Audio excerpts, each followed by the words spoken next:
CE 507A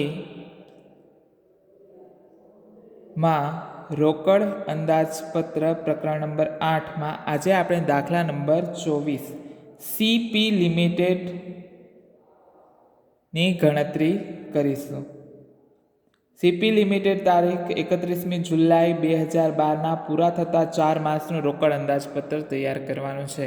આપણે 4 માસનું રોકડ અંદાજપત્ર તૈયાર કરવાનું છે જુલાઈ માસમાં પૂરા થતા, એટલે એનાથી આગળના 4 માસ એપ્રિલ, મે, જૂન અને જુલાઈ 4 મહિનાનું તૈયાર કરવાનું છે. એપ્રિલની રોકડની શિલ્લક આપેલી છે. કેટલી છે? તો કે 25,000 રોકડ શિલ્લક આપણને શરૂઆતની બાકી આપેલી છે, એટલે લખી નાખશું 25,000 એપ્રિલ માસમાં. ત્યારબાદ હવે આપણે લખીએ રોકડ આવકો અને રોકડ જાવકો અંગે. સૌપ્રથમ હવાલો આપેલો છે. કુલ વેચાણમાં 40% રોકડ વેચાણ છે અને 60% ઉધાર વેચાણ છે. એટલે કે 40% રોકડ વેચાણ હોવાથી રોકડ રકમ ત્યારે ને ત્યારે મળી જશે. એટલે લખી નાખીએ વેચાણ 40% જે તે માસનું, જે એ જ માસમાં એપ્રિલ મહિનામાં 4 લાખ છે તો 4 લાખના 40%, એટલે કે 1,60,000 એપ્રિલમાં, મે માસનું છે 4,50,000, એના 40%, એટલે 1,80,000 મે મહિનામાં, જૂન મહિનામાં 5 લાખના 40%, એટલે કે 2 લાખ, અને જુલાઈમાં 5,50,000ના 40%, એટલે 2,20,000 છે જુલાઈ માસમાં આવક થશે.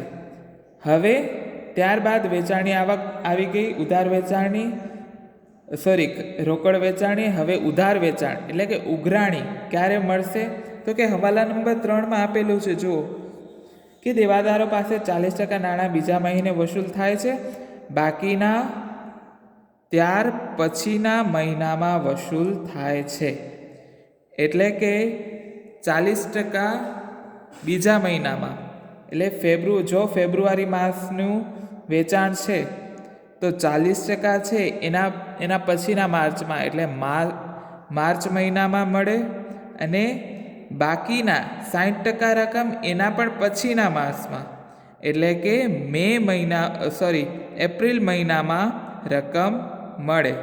એટલે આપણે ઉઘરાણી માટેનું નીચે પત્રક બનાવીએ દરેક માસ માટેનું. સૌપ્રથમ તો ઉધાર વેચાણ લખી લઈએ. ફેબ્રુઆરી માસમાં 60%, બધેનો 60% લઈ લો. ઉધાર કુલ વેચાણમાંથી 60% રકમ ફેબ્રુઆરીમાં 1 લાખ, કુલ વેચાણ છે 3 લાખ, 3 લાખના 60%, 1,80,000. એવી રીતે બધા માસનું ઉધાર વેચાણ આપણે લખી નાખ્યું. ત્યારબાદ હવે જોઈએ ઉઘરાણી કઈ રીતે છે. તો ફેબ્રુઆરીની છે એ 40%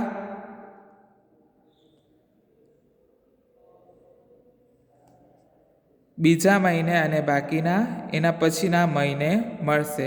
એટલે ફેબ્રુઆરી માસની કુલ ઉધાર વેચાણ છે 1,80,000. 1,80,000ના 40% માર્ચ માસમાં મળશે, બાકીના 60% છે એ એપ્રિલ માસમાં મળશે. એટલે માર્ચ માસની આપણે ગણતરી કરતા નથી, એટલે એપ્રિલ માસમાં કેટલી 60% રકમ મળે તો કરો 1,80,000ના 60%, એટલે 1,08,000 રૂપિયા એપ્રિલમાં મળશે. આવી જ રીતે માર્ચ માસની ગણતરી કરીએ. માર્ચ માસની કુલ ઉધાર વેચાણ છે 2,10,000. 2,10,000ની 40% રકમ છે એ એના પછીના, એટલે એપ્રિલ માસમાં મળશે. 2,10,000ના 40% 84,000 છે એ એપ્રિલમાં મળશે, બાકીના એના પાછળના મહિનામાં, એટલે કે 2,10,000ના 60% રકમ છે એના પછીના મે માસમાં મળશે. કેટલી? 1,26,000. આવી જ રીતે એપ્રિલ માસનું જોઈએ તો એપ્રિલ માસનું છે ઉધાર વેચાણ છે 2,40,000 છે. 2,40,000ના 40% એના પછીના, એટલે મે મહિનામાં મળશે 96,000, અને બાકીના એના પછીમાં, એટલે 1,44,000, 60% જેટલી રકમ છે જૂન મહિનામાં મળશે. એવી જ રીતે મે મહિનાનું છે 2,70,000 ઉધાર વેચાણ છે, તો 40% રકમ એના પછી, એટલે જૂન મહિનામાં મળે, બાકીની રકમ 60% છે જુલાઈમાં મળશે 1,62,000. એવી જ રીતે જૂન માસની પણ 40% રકમ એના પછીના માસમાં 1,20,000. આપણે 4 જ માસની ગણતરી કરીએ છીએ તો 4 માસની ગણતરી ધ્યાનમાં રાખી. હવે જોઈ લઈએ કે કયા માસમાં કેટલી આવકો મળે છે. તો કુલ ટોટલ કરો. એપ્રિલ માસનું 1,92,000, મે મહિનાનું 2,22,000, જૂન મહિનાનું ટોટલ કરીએ તો 5,52,000 અને જુલાઈનું 2,82,000. એ આપણે અહીંયા લખશું ઉઘરાણી એપ્રિલ મહિનાની, મે મહિનાની, જૂન મહિનાની 1,92,000, 2,22,000, 2,25,000 અને 2,82,000.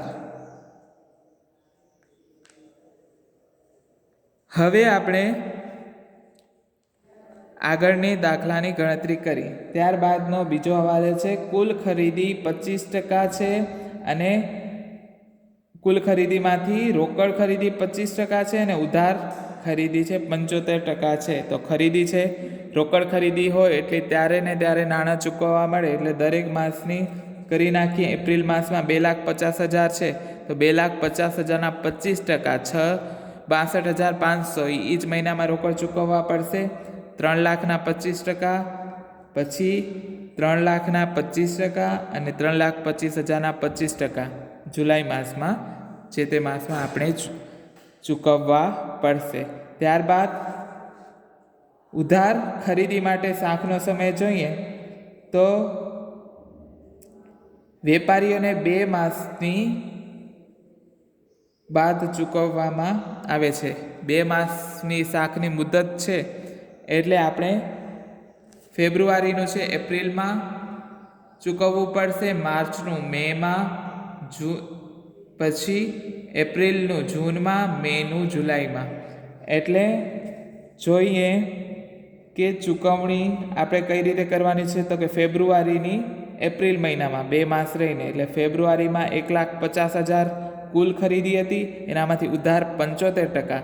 એટલે 1,50,000ના 75% કરીએ તો આપણે 1,12,500 રૂપિયા મળશે. તો એટલી રકમ છે એ આપણને ચૂકવણી પેટે એપ્રિલ મહિનામાં ચૂકવવી પડશે.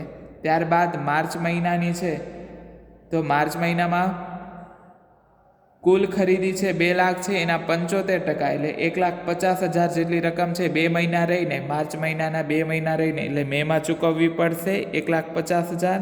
એવી જ રીતે એપ્રિલ મહિનાની છે 75% રકમ જૂનમાં ચૂકવવી પડશે અને મે મહિનાની છે 75% રકમ જુલાઈમાં ચૂકવવી પડશે. ત્યારબાદ હવાલા નંબર 1, 2, 3 આવી ગયા. ચોથો જોઈએ કારખાના ખર્ચ દર મહિને 10,000ના ઘસારાનો સમાવેશ કરવામાં આવ્યો છે. તો કારખાના ખર્ચની જ્યારે આપણે ગણતરી કરશું ત્યારે એનામાંથી દર મહિને 10,000 બાદ કરી નાખશું. એટલે કારખાના ખર્ચ લખી નાખીએ. એપ્રિલ મહિનાનું છે 40,000 માઇનસ 10,000 એટલે 30,000. મે મહિનાનું છે 45,000 માઇનસ 10,000 એટલે 30,000.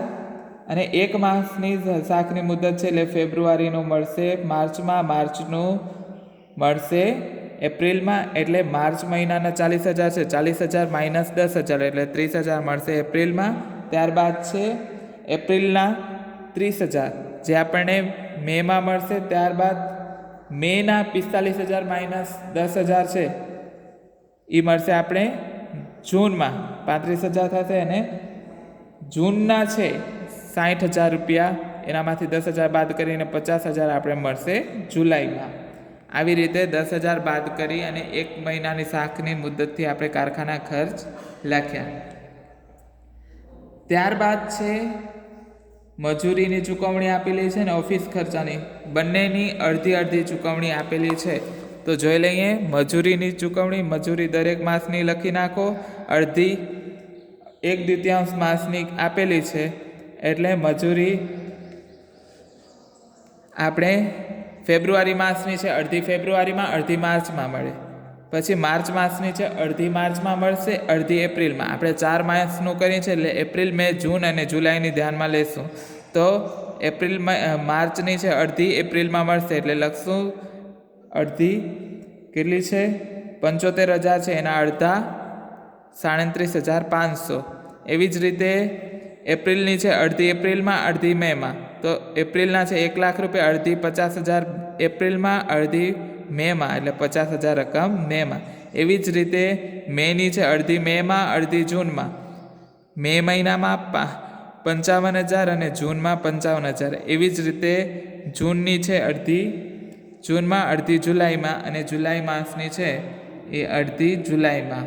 આગળની આપણે 4 જ માસની ગણતરી કરીએ એટલે કરી નાખો. ટોટલ કેટલી મળશે તો કે એપ્રિલ મહિનાની કુલ આપણે ચૂકવણી મજૂરી કરવી પડશે 87,500. મે મહિનામાં 1,05,000, જૂન મહિનામાં 1,11,250 અને જુલાઈ મહિનામાં 1,18,750 આપણે ચૂકવણી કરવી પડશે. ત્યારબાદ છે ઓફિસ ખર્ચા. ઓફિસ ખર્ચાની ગણતરી પણ આવી જ રીતે થશે. એટલે ઓફિસ ખર્ચાની ચૂકવણી થશે 45,000 એપ્રિલ મહિનામાં, મે મહિનામાં 50,000, જૂન મહિનામાં 45,000 અને જુલાઈ મહિનામાં 47,500 રૂપિયા. ત્યારબાદ આપેલું છે હવાલા નંબર 7, જુલાઈ 2012ના હપ્તાની 30,000 રકમ ચૂકવી. જુલાઈમાં ચૂકવણી કરી છે એટલે હપ્તાની ચૂકવણી જુલાઈ માસમાં કરીને લખી નાખશું 30,000 રૂપિયા. ત્યારબાદ 8મો હવાલો છે જૂન 2012માં ભાડાની આવક 20,000 મળવાની છે. તો ભાડાની આવક 20,000 જૂન મહિનામાં લખી નાખશું, રોકડ આવક છે એટલા માટે. બસ હવે દાખલાની બાકી શોધીએ.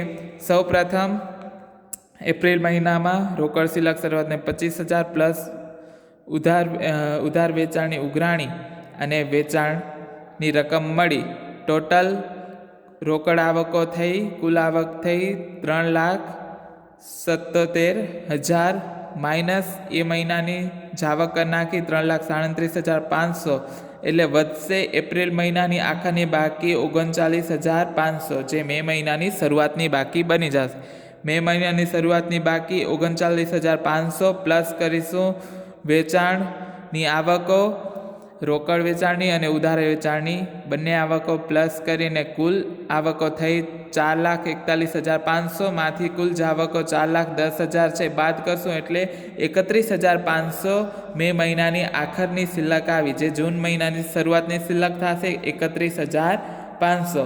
31,500 પ્લસ કરી નાખશું આવકો, એટલે કુલ આવકો મળશે 5,35,000, જેનામાંથી 4,53,750 બાદ કરશું એટલે આપણને જૂન મહિનાની આખરની શિલ્લક મળશે 49,750, જે જુલાઈ માસની શરૂઆતની શિલ્લક બનશે 49,750 પ્લસ આવકો કરીએ એટલે 5,51,750. કુલ આવકોમાંથી કુલ જાવકો 5,52,500 રૂપિયા એ બાદ કરશું એટલે આ ફેરે આપણી રકમ આવે છે માઇનસમાં, એટલે આપણે નફો કરતા નથી. આપણી આખાની શિલ્લક ખોટ છે -750 રૂપિયા થશે.